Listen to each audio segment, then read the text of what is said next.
चलिए number chapter देखते हैं क्लास 12th इंग्लिश का, वो है द अर्थ यानी पृथ्वी। तो इसको लिखा था, ये एक स्टोरी है। द अर्थ क्या है, एक स्टोरी है और इनको लिखा है राइटर, इंग्लिश राइटर है, वो है एच ई बेट्स। तो चलिए एच ई बेट्स के बारे में जान लेते हैं ताकि हमारा ऑब्जेक्टिव क्लियर हो जाए और साथ में जो है हम जो अगर कुछ बेटर तरीके से लिखना चाहते हैं तो उसमें भी जरूरी है कि हम पहले राइटर का डिटेल लिखें, उसके बाद कहानी का वर्णन करें।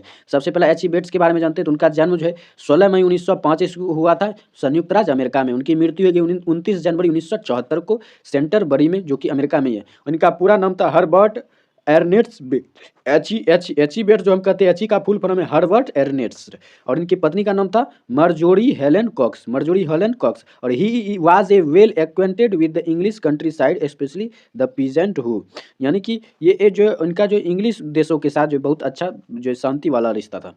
उसके बाद चलते अब जानते हैं द अर्थ में ये कहना क्या चाहते हैं। तो कह रहा the earth is a very fine story written by English writer H E Bates, यानी कि द अर्थ एक स्टोरी है जो कि लिखी गई है राइटर एच ई बेट्स के द्वारा। It shows the story of man name Johnson, और ये स्टोरी जो एक जॉनसन नाम के व्यक्ति के बारे में, who is thrown out of his out by is old son, यानी कि एक जॉनसन नाम के व्यक्ति की कहानी है कि जो अपने बेटे बेंजी के द्वारा जो भगा दिया जाता है, घर से निकाल दिया जाता है। तो इसी पर कहानी है। देखिए बाद में लिखा भी half is son own son named Benjy, यानी बेंजी के द्वारा निकाला गया जो व्यक्ति है बेन जॉनसन, उसकी कहानी है ये। Benjy is a simple minded son, यानी बेंजी एक साधारण दिमाग वाला लड़का है। His parents all time worry about his welling well, यानी उसके जो पेरेंट्स है बेंजी के, वो जॉनसन, वो अपने बेटे के बारे में बहुत ही ज़्यादा चिंता करते रहते हैं कि उसकी ज़िंदगी कैसे कटेगी, तो उसके बारे में वो ज़्यादा चिंता करते रहते हैं। तो उसके बाद करा he take him to doctor to who suggest him help him to start a business of poultry farming, यानी मुर्गा का बिजनेस, यानी मुर्गे जो मुर्गा पालन जो होता है, मुर्गा पालन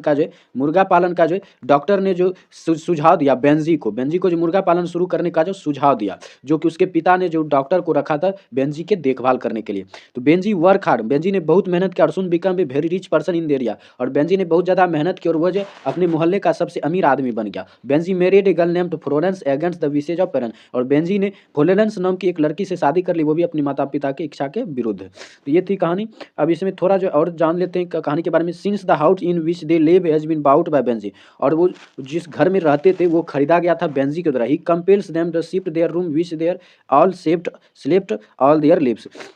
ही compels them to shift their room, और उन्होंने जो अपने रूम का जो परिवर्तन कर लिया, यानी अपना जो रूम शिफ्ट कर लिया दूसरे जगह। One day he drives them away from the house too, और एक दिन वह जो घर से दूर जो टहल रहे थे या ड्राइव कर रहे थे अपनी गाड़ी को। Johnson the father in mother are left alone on unfamiliar road to help themselves, और यानी उनके माता पिता जो बेंजी के फादर थे जॉनसन, वो सब अकेले पड़ जाते हैं और अनफेमिलियर हो जाते हैं, यानी बेंजी के बिना जो अनफेमिलियर हो जाते हैं एक दिन।